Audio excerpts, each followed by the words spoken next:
ukuphila kanzima. Okokuqala yaphila kanzima ngaphansi kwamabhunu ka-Ian Smith le-Norwegian Front. Kayiqalisi ukuthathelwa impahla yayo. Impahla ye-ANC yathathwa ngo-1959, kwazathathwa ye-NDP ngo-1960, kwabuye kwazathathwa eZAPU ngo-1963. Amajipa amaningi, mina ngifitshane ngabona amajipa awe-NDP ayebhalwe 1 man 1 vote. Kwabuye aweZAPU lawa wathathwa futhi. Wathathwa lama-typewriter, yonke into, kwathatha izinto eziningi kakhulu ezaziyimpahla yeZAPU. So iZAPU yakumela konke lokhu, yagcina isungule ukulwela umbuso ngombhobho, kodwa ithathelwe impahla eningi, kwabotshwa izinkokheli zayemajele, yikho sithi safika siphume. Kwabotshwa abantu abangama-1000 bayekhona kuZingwa, bayewawa, abanye bavalelwa ezigabeni zabo abaze bayafika lapho kukhona kuZingwa. Abanye babotshwa njalo bapika emajele anjengokami, beditheniwe, abanye bengagwetshwanga, abanye bagwethatha ama-properties, ebopha oDabe ngalabo Lookout Masuku babe ngu-5 abadlala eJigurubi, but abanye abaningi babebotshwe kwezinye izindawo lapho. Laba abangu-5 bahlala phosa iminyaka engu-5. uLookout Masuku wayengu-Deputy Commander we-National Army, kazange ngene la ku-Heroes Acre, ulapha eLady Stanley. Ababekhona mhla we-Independence Day ngo-1980 ngo-April, bayakwazi ukuthi uNongo wathatha isalute eHarare. Isalute lapha eBaba Fields sathathwa uLookout Masuku, sokwehlisa iflag yamabhunu kukhwezwa iflag yeZimbabwe. Kodwa sikhuluma nje kalalanga eHeroes Acre.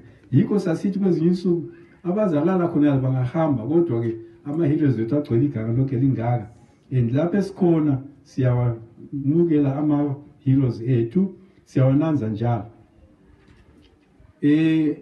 Ngenxa yothuthuva,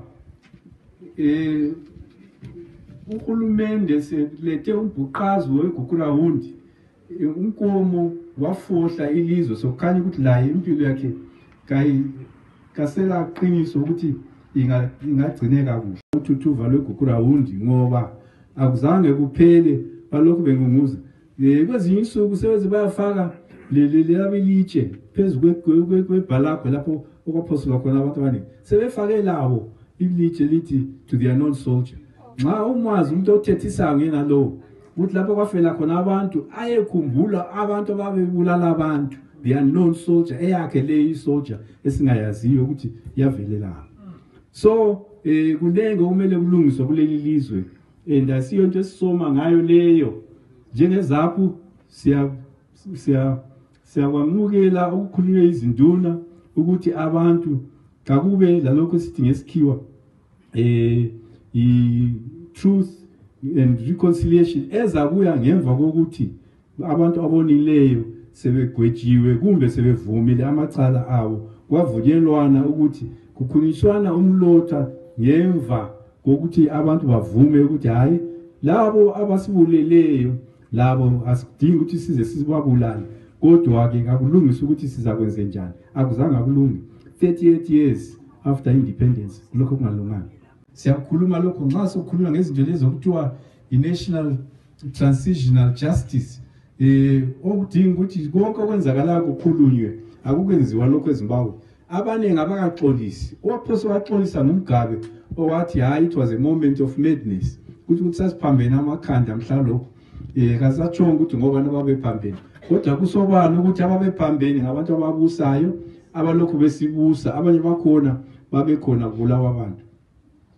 Yikho ke nxa sikhuluma ngokubulawa kwabantu abangu-20,000 kusiya phezulu, siyakhuluma njalo ukuthi this is a unique situation. Ezindaweni eziningi, eCambodia, eYugoslavia, eRwanda, even eCote d'Ivoire, ababulala abantu, babulalisa abantu, bagcina besiyagwetshwa eHague, bethonisiswa yizizwe ezibumbeneyo, i-United Nations. Lapha kwaba labantu abedlula i-20,000, kwaba ngumyinga njengathi akwenzakalanga lutho. Yikho ke uChief uvezi uMaduna uWeflabusi uthe kanti wakithi kwafa abantu abaningi kangaka ngathi akufanga lutho. Sibona ukuthi kumele kulungiswe uqala watshela uhulumeni kuhlangane amaphathi amaningi akhulume ukuthi ilizwe sizaliphatha njani okuthiwa i-National Transitional Authority. uDabengwa nguye ofuqe indaba ye-National Transitional Authority okweminyaka eminingi. Khathesi baningi asebeyivuma indaba ye-Transitional Authority ngoba kusobala ukuthi akula party eyodwa engalungisa lokho sokonakele elizweni ingakhulumisananga lamanye ama-parties. So siminjalo ke sisupporta i-National Transitional Authority ngoba kuyakhanya ukuthi ngaphandle kwabantu abakapulayo abanye abakwazi ukuthi baya ngaphi ngoba ilizwe lokho lisonakala. Baze bakhamba besiya kweboleka omncube umthuli kabakwazi ukuthi bamsebenzise nje. Ungathatha umuntu okwazi ukusebenza umfake phakathi kwamageca akulanto azayenza. Yikho umthuli knows what he's talking about, but the environment in which he's working, it would be surprising if he ever achieved anything. Therefore, political dispensation as it is now is not working. We need a National Transitional Authority that can stabilize the country and the economy before the next elections. A one-party state, which is what it is almost, cannot solve the country's growing crisis and is bound to fail.